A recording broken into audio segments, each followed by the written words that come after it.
Ever since I was a kid, two of my biggest hobbies were learning about the weather and playing video games. Frankly, I find it quite surprising that no major developer has ever taken a crack at making a storm chasing video game, or even just a video game generally revolving around severe weather. At most, you may have games where weather is a side mechanic, or maybe even a part of the story, like in Just Cause 4, where they have a weather making machine. For most of my childhood, the closest we got to having video games about storm chasing was usually mods or experiences made within other applications. Two of the biggest examples I could think of are the numerous tornado chasing games on Roblox and the local weather, storms, and tornadoes mod for Minecraft by Coruscant. While both of these things are extremely nostalgic to me, they're not exactly what I have in mind when it comes to a true weather-based video game. It would take all the way up until the 2020s for developers to start making attempts at developing weather-based video games. Again, I find it quite surprising that it took this long. I would have expected something like a Twister tie-in license game on the PlayStation 1 or something like that. But in all seriousness, there have been a few attempts made at making weather games, all of them involving storm chasing. Today, I want to talk about Tornado Research and Rescue by developer Sam Kennedy, which is available through Steam's Early Access program.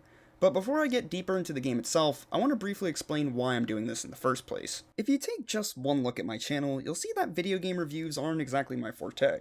If you're new here, I create content about the weather, which usually involves either the analysis of real-life local weather events and storm chasing, or videos covering historical weather events, along with just generalized weather topics. But recently I had quite the experience with today's game, and I just had to talk about it. Plus, it is weather related, so why not try something a little different? I initially purchased Tornado Research and Rescue all the way back in June of 2023. This would be a mistake for a multitude of reasons that will soon become very clear. I actually had never tried it, never even loaded it up until the other night, which is all the way in March of 2025. Within my first 30 minutes of gameplay, I immediately wanted to return the game. I tried loading the tutorial 2 different times, with it bugging out and not letting me progress on both attempts. I then tried to just play the game normally, but that was difficult when I was not able to understand the mechanics or how anything worked. After getting frustrated with all of the game's jank, which will be explained in plenty of detail soon, I decided to try and return the game. Now, if you use Steam in any capacity, you probably know about their extremely friendly game return policy. On Steam, if you buy a game and for whatever reason you don't like it, it wasn't what you expected it to be, or maybe it doesn't work on your computer, you can request a refund. The only two caveats to this are that you have to have less than 2 hours of total playtime, and the return has to be made within 2 weeks of the initial purchase. As mentioned earlier, I had purchased Tornado Research and Rescue in June of 2023. Considering I was trying to make a return almost 2 full years later, I didn't have high hopes for getting a refund. But I figured it was worth a crack anyway, especially since the game was in early access, and sometimes Valve can bend the rules a little bit. I thought maybe Valve would be lenient here, knowing that early access games tend to have a reputation for being buggy, but they do warn you about this, so I guess maybe I should have kept that in mind when I initially bought the game. However, I had no such luck with my refund, with Valve declining my refund request within an hour of me making the support ticket. Seeing that I was stuck with this game now, I decided to give it another try. The next hour and a half I gave to the game did not go much better than the first half hour. The experience was so bad, in fact, it made me want to make a video about it. Along with that, I also started reading through the discussion tabs for the game on Steam, and I found a post asking which tornado chasing game was worth getting. So I figured that I'll kill 2 birds with 1 stone here. I can vent my frustration with this busted ass game, and also try and figure out which storm chasing game is worth investing your time and money into. With all of that out of the way, I think it's time I start talking about the game itself. Let's start out with the tutorial, as if I want to give the game a fair shake, I want to make sure I understand what I'm doing and how the game mechanics work. Loading into the tutorial on my second round of playing actually went off without a hitch, which was surprising considering the first 2 attempts I didn't record bugged out. I was able to recreate this bug simply by reloading the tutorial. When you load into the tutorial, your car spawns levitating off the road while the world loads. Once it's done, you're dropped onto the road and taught the driving controls. The way this bugs out is that more often than not, your car is stuck levitating in the air even after the game loads, and nothing you can do will get it free. You can exit your car, but you are then soft-locked, not being able to continue the tutorial, which means you have to exit the tutorial and reload the whole thing again. It's also worth mentioning that nearly any time you load into a match of Tornado Research and Rescue, whether that be the tutorial or a regular run of the game, your game will almost always freeze up. It will freeze at 100% progress, and then typically Windows will tell you that the game isn't responding. You have to tell it to wait, sometimes multiple times, and then the game will load. Eventually. Assuming you're able to get past the loading screen without crashing or your car bugging out, you can actually get into the tutorial. The game starts out by teaching you how to open your computer, which contains a variety of menus. For now, it's just showing us the radar, which of course is important in any storm chase. What the tutorial doesn't tell you is that you cannot pull up the radar, which also doubles as your map by the way, if you are out of your vehicle or the car is moving at all. which means if you want to check up on a developing storm or be able to see the roadways while you're driving, you can't. You just have to come to a complete stop. Once we're done learning about the radar, we are instructed to drive westward down the road and to stop at a tornado siren. Pressing enter on the siren makes a warning siren blare, which will warn residents of the game's 4 towns about any impending tornadoes. I think this is actually a really cool mechanic, even though in real life that wouldn't be the responsibility of a storm chaser. I know this is a video game, so it doesn't have to be realistic, but as I will explain in further detail later, this game doesn't seem too sure on if it wants to be an accurate simulation of real life storm chasing or not. After activating the tornado siren, we are told that you can issue remote warnings to towns using your truck's computer. There is a fee for this, but the tutorial gives us this one for free. After we call in a tornado warning for another town, we drive west to do our first tornado intercept. A tornado begins to form up ahead, and the game tells us about our interceptometer. This is a device that lets us know how close we are to a tornado, which is a pretty useful tool. In normal gameplay, it bugs out fairly often, but again, we'll save that for later. Once we are within 200 meters of the tornado, we get out of our truck and place down a probe that will measure the wind speed of the tornado. Your vehicle is equipped with portable wind probes as well, which will also take samples from the storm. However, it does so at a slower rate than the deployed probe. This is where we get into the real meat of the gameplay, which involves measuring the wind speed of the tornadoes we encounter. With this game taking place in the 1990s, we are using the Fujita scale instead of the enhanced Fujita scale.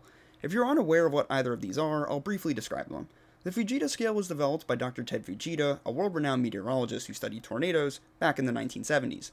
This scale would be tweaked and later adopted by the National Weather Service, who would then use the scale to rate tornado intensity. In real life, the scale is applied after the fact, as meteorologists and structural engineers will go out after the storm and survey the damage that a tornado inflicted on buildings and the terrain surrounding its path. I understand why this is different when it comes to how it works in a video game, as basing it off the raw wind speed data is a more straightforward way to do it, and it fits better with the style of gameplay. The enhanced Fujita scale was introduced in 2007 with much more reserved wind speed estimates for each category. For example, on the EF scale, an EF4 tornado, which is considered to be extremely violent, starts at 166 miles per hour. On the original Fujita scale, an F4 started at 207 miles per hour, which is now above the threshold of an EF5.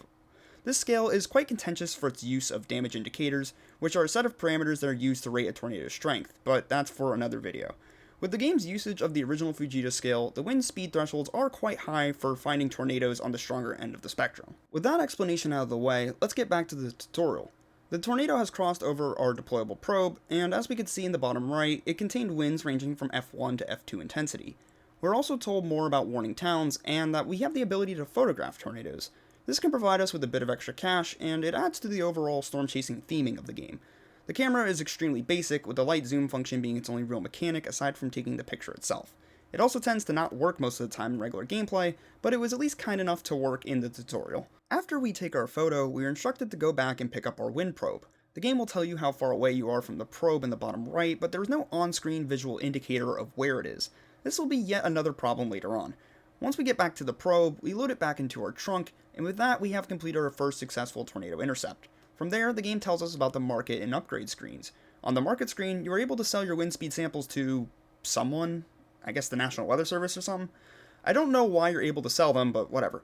You then use the money you made from both taking pictures and your wind samples to upgrade numerous things such as your vehicle, your wind probe, and your camera. And with that, we have officially finished the tutorial for Tornado Research and Rescue. Aside from the floating truck glitch I had on previous attempts, I think it's a very nice introduction to the game. It's concise, it's simple, and it took only around 6 minutes to complete. I think it does a good job illustrating the gameplay loop, and it feels genuinely fun to get into the path of the tornado, place your probe, and then get the hell out of Dodge. Unfortunately though, this is about as much praise as the game is going to get from me, as once you actually get into the full game, these mechanics start to unravel quite quickly. Initially, this was going to be a section where I went over a list of general gripes I have with the game, from glitches to shoddy mechanics. But I think it would be a bit more interesting and entertaining if I just bring y'all through a few rounds of me playing the game, showing off all the oddities and problems the game has when you're just playing the game normally. I made 4 different attempts at playing a normal game of Tornado Research and Rescue, with 2 of them starting off with technical issues. On the first match, after waiting through the loading screen, the game decided to load me into another tutorial round instead of a regular one. After reloading the game, I actually got into a regular match. We start off with our first visual bug, where what looks to be a grass or tree texture it's poking through my computer screen. I also noticed that the game decided to give me way too much money in the tutorial, coming out to around $96 million. I know this is not deliberate, as I had a friend try this game out as well. When they did the tutorial, it gave them a significantly lower amount of money for their win samples. After maxing out all of my upgrades, which you can't even apply all of the upgrades because you only have a specific amount you can apply per category, I start driving down the road. My car is significantly faster than it was in the tutorial due to my upgrades. My top speed in the tutorial was around 70 miles per hour, now it's 120. After only about a half minute of driving, we run into one of my biggest problems with this game. As you can see, when I reached a sharp turn, I proceed to go careening off the highway, slamming face first into the side of a hill. This game does have death mechanics, where if your car is flung by the tornado, or if you crash into something too hard, you'll die. However, this was not one of those times, because I was able to just roll back over and keep moving like nothing happened. Throughout the rest of my gameplay, you're going to see numerous examples of places where I should have died, and some where I probably shouldn't have. The crashing physics are incredibly inconsistent, and it can be frustrating dying to crashes that probably shouldn't have killed you. Now, I will say, you are able to disable death in the start menu. Maybe this is just me being stubborn, but I didn't want to. I'm playing a video game, and I like a good challenge. I feel like removing the ability to die removes pretty much all of the stakes the game could have. I'm already about halfway to not having any stakes, because with the game giving me infinite money, there's not really much consequence to dying other than wasting my time and losing track of the tornado I was chasing. Not long after my initial crash into the hill, I have a similar moment where I go flying off of a hill, landing on the passenger side of the car, which kills me instantly. I was going slower than the first time, and I landed on the passenger side, which I would think at least gives me a slightly better chance of surviving. With that death, I ended the first playthrough and got ready for round 2. You are able to respawn in this game, I was just exiting so I could restart the recording on a fresh game. Unfortunately, Tornado Research and Rescue had other plans, as the game decided to give me my first full game crash all the way back to Steam when I tried to load up my second game. Once I actually got into the second round, things went pretty smoothly. A tornado spawned within 3 minutes of me starting the game, and I began to chase after it. Once I got close to it, I placed my probe in its path, and then I got on the move. After driving away, I attempted to turn around and get a picture of it while I was driving, which of course didn't give me any money. I then crashed into a railing at almost full speed, which somehow didn't kill me. I had an admittedly intense moment driving along the highway as well, with power lines snapping and sending sparks out into the air. Once the tornado had moved past my wind probe, I turned around to go back and pick it up. I spent a good 2 to 3 minutes looking for it as I placed it into an empty field, which made it a bit hard to find. This is a good time to bring up that off-roading is honestly the most effective method of driving in this game. I wish you could do this in real life, just drive in wide open fields like this. It would make getting good angles on thunderstorms a whole lot easier. There's no real penalty to off-roading either, as your car will still move at the same speed as it would on the road, and it still handles the same. There are little rocks and bushes in the plains, however, which can cause problems. After I finally found my probe, I sold off my wind samples and started to head back towards the tornado. However, my plans were stopped short as I managed to hit the very edge of the railing I had run into a few minutes prior at a high speed. Unlike the last time, this immediately killed me. The game decided to then respawn me over 3,000 meters away from the tornado. Less than a minute after my last death, I died yet again. I'm not positive, but it looks like I died by driving into a bush. This time, the game decided to spawn me even further away from the tornado, nearly 4,000 meters. After another 2 minutes of driving through open fields trying to make up ground that I lost, I hit the edge of the road and I go flying. I end up landing front side down and go into a full roll across the ground. But somehow this doesn't kill me. The initial tornado I was chasing ended up dissipating, but thankfully another cell nearby spawned a new tornado. I had a nice clear view of the tornado, so I decided to try and take pictures of it, but none of them ended up working, which, they're supposed to give you money when you take pictures. Soon, I approach another hill and go flying over the top, landing upside down and falling into a tumble. But again, this somehow doesn't kill me. 10 seconds later, I just barely clip a tree with my passenger side and die instantly. I respawn quite the distance away from the tornado, but it is at least at a helpful angle. I'm able to get in front of the tornado this time, place my probe successfully, and then I drive off. I encounter another hill where I have my most ridiculous survival yet. I tumbled down the hill, rolling a half dozen times, but somehow I survived. I get nice and far away from the tornado and let my probe work its magic. I decide to get out of my truck to take photos and notice the ridiculous screen shaking effect. Regardless, I try and take some good photos of the tornado, but the camera just refuses to work with me. I try zooming in, zooming out, making sure the whole funnel and the cloud base is in frame, nothing is working. I spent another few minutes looking for my probe, but this time I don't end up finding it. Instead, I slam into a tree and die immediately.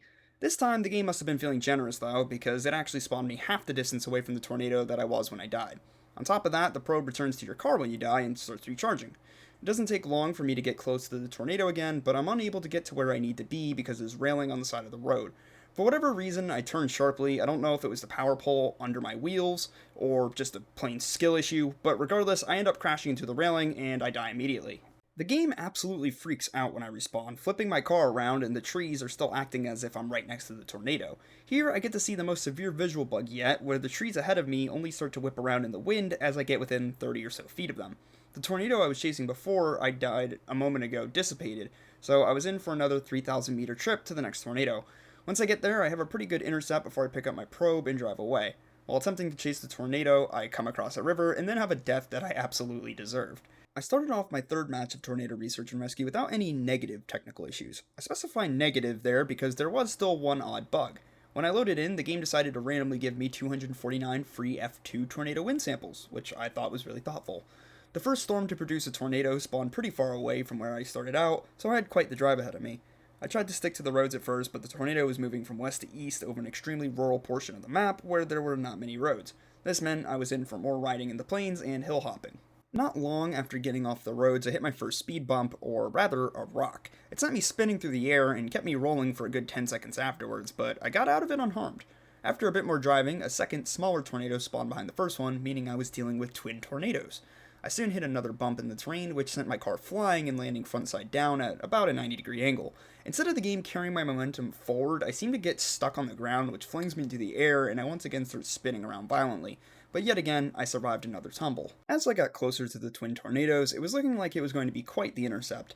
However, the game had other plans. I hit another small bump and it sent my car slightly off the ground, where I then landed on my passenger side of the truck. Somehow, this was an immediate death, even when the last two tumbles weren't. I intended on heading back to try and intercept the tornadoes, but the game spawned me a ridiculous 6,200 meters away from them. From there, I just quit out of the round. The fourth and final round I played started off normally, with another pair of twin tornadoes spawning in right next to each other. I was able to have a good intercept with them as well, which was nice. For the first time in my normal playthroughs, I actually got the camera to work as well, and I got some good money off of the first few shots, even though I didn't really need them. Unfortunately, after 3 successful photos, the camera stopped working yet again. The intercept was going extremely well, and I was racking up hundreds of F2 and F3 wind samples.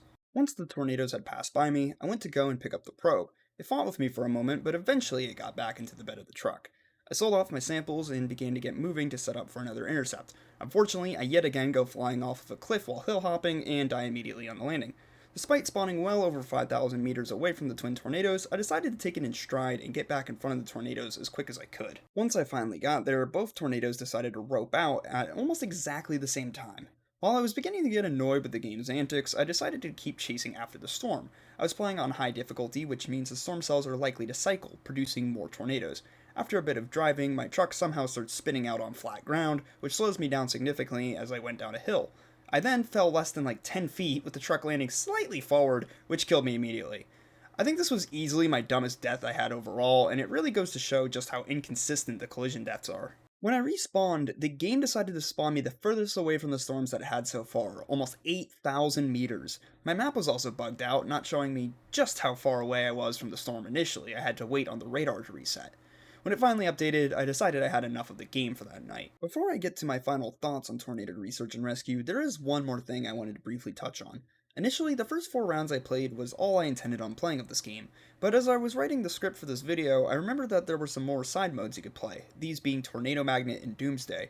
I'm not going to go through the playthroughs in detail like I did in the previous section, mainly for brevity's sake. For now, I just want to point out what I liked and disliked about both modes, and talk about any gameplay issues or glitches I encountered. To get started, let's talk about Tornado Magnet mode. Tornado Magnet is exactly what it says on the tin. Any tornadoes that spawn will actively seek out the player.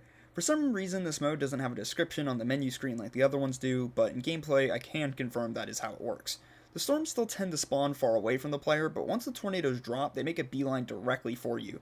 In order to make this mode as exciting as possible, I played with the forecast mode on outbreak and tornado spawn rate to very fast. This would ensure that not only did tornadoes spawn in almost immediately, but that cells would be guaranteed to produce tornadoes, and likely big ones at that. I have to say, this is probably the most fun way to play tornado research and rescue.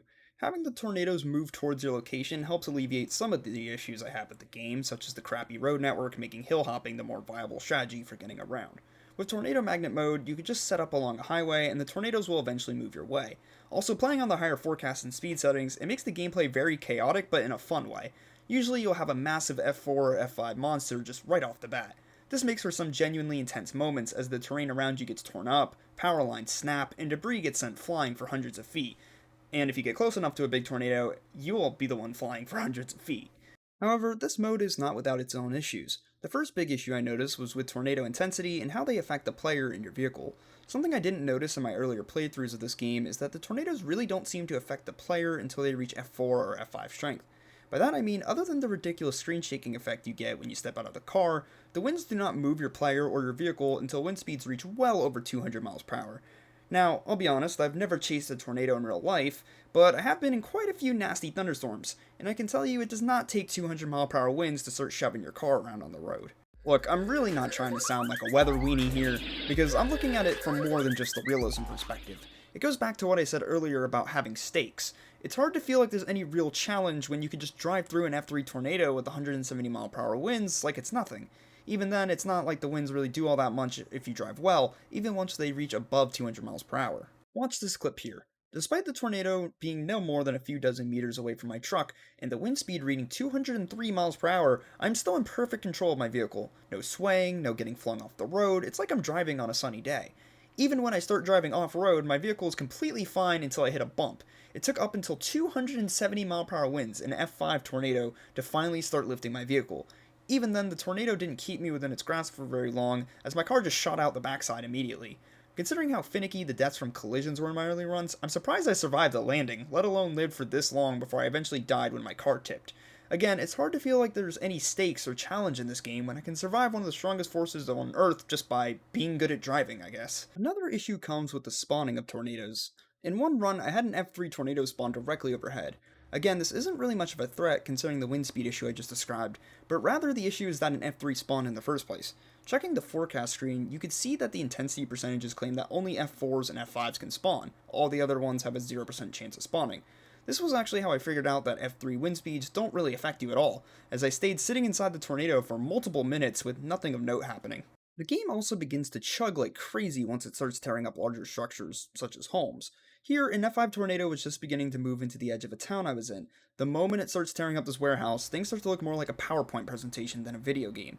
I do want to note that you're able to turn down the amount of destruction and debris in the main menu. I've been playing just on the default settings that the game starts you on this whole time, and I'm surprised with just how little it takes for this game to shit the bed. I could turn the destruction a bit lower, but to be frank, I feel like that takes away from one of the big draws of the game. Part of the intensity with these big tornadoes in the game is watching them rip up the world around you. If you can't see that, and the tornadoes barely affect you until they reach peak strength anyway, it really doesn't feel like they're all that strong at all. The last thing I want to discuss in Tornado Research and Rescue is Doomsday Mode. On paper, this sounds like it would be even more fun than the Tornado Magnet Mode due to the sheer amount of chaos. The general gist of Doomsday Mode is that it's like Tornado Magnet Mode, but a tornado is already on the ground when you spawn. From there, one tornado will spawn every minute until you are killed.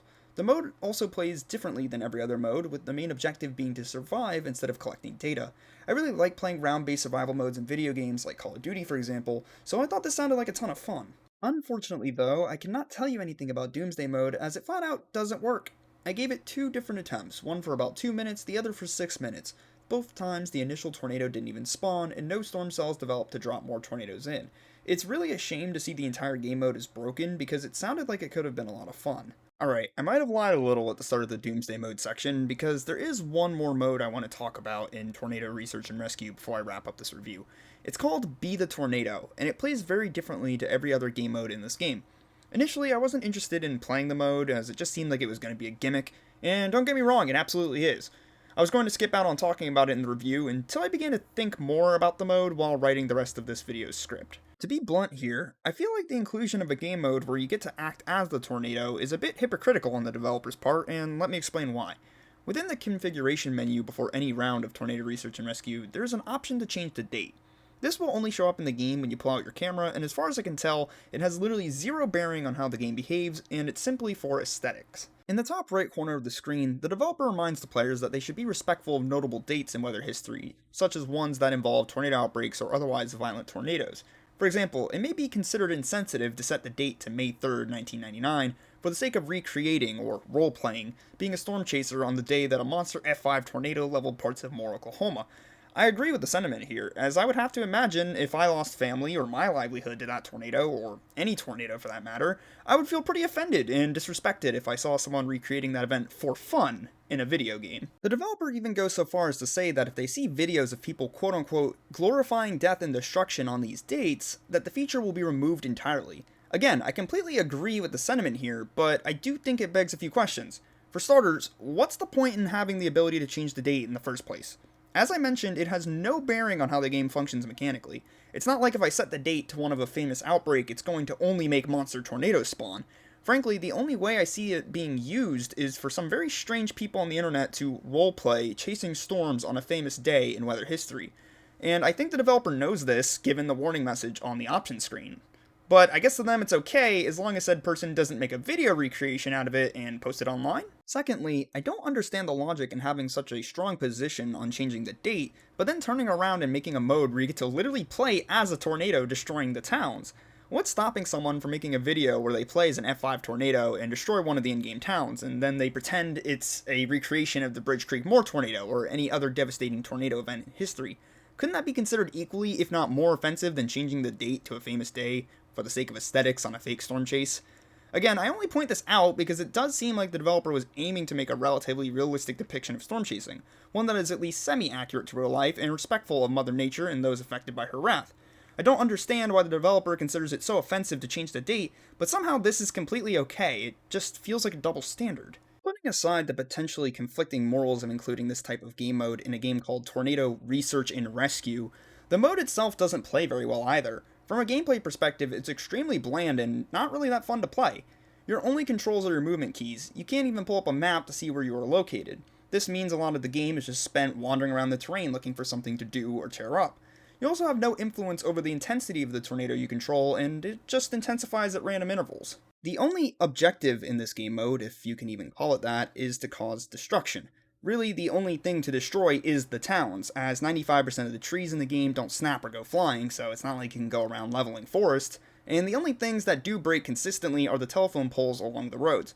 Again, I have to ask the developer, isn't making a game mode with the primary focus of destroying towns as a tornado in poor taste in a game about storm chasing and supposedly rescuing people? At least they removed the fatality counter in the bottom left corner that they have in the normal modes, so I guess you could argue that causing deaths isn't encouraged at least. I don't know, man, maybe I'm just reading too deeply into all this, but something just feels really off about the inclusion of this mode. Funnily enough, the most interesting thing to happen to me in this mode was me finding yet again another glitch, or maybe just the developer oversight this time. It feels like the longer I play this game, I just find more and more issues or bugs within it. Pretty quickly into my only round of playing Be the Tornado, I found out that you can just go right off the map. Typically in video games with limited map sizes, there would be an invisible wall or maybe even a physical wall that's a part of the world to prevent you from going out of bounds, but not in this game. It then occurred to me that I never saw the edge of the map in a normal round of this game, and I wondered if you could just drive off the edge of the world, and wouldn't you know it, you absolutely can. I really wanted to enjoy this game, man. Hell, if you showed this game to an 8-year-old me, it likely would have been a dream come true. I truly believe that there is a good base underneath all the jank, and I would be lying if I said I didn't have a good time at some points. Intercepting tornadoes is genuinely fun, and it feels exhilarating when you're racing away from a tornado, escaping in just the nick of time and watching stuff fly past you. But unfortunately, this game is just not in a stable state. There's constant visual bugs, the game doesn't want to load properly 9% of the time, the death physics are inconsistent, the driving sucks, many of the game's base mechanics, such as the camera, don't even work as intended, and it has an entire broken game mode for Christ's sake. I understand that the game is in early access, but I feel like selling a game that is this unfinished and unpolished, it's just kind of ridiculous. According to the Steam page, it looks like this game was made by only one person. I gotta say, I respect that one man was able to put all of this together. But I also believe if the game is barely in a functional state, it should probably stay cooking in the oven for a bit longer. With that being said, though, I do believe that this game could be fantastic if they work out the technical issues and fix up the graphics a bit. I didn't really touch much on the graphics outside the visual glitches in this video, as I don't really mind that the game looks kind of like a PS2 game. As long as the gameplay is fun, I don't really care if the graphics aren't top-notch. I hope you enjoyed my pseudo-review of Tornado Research and Rescue.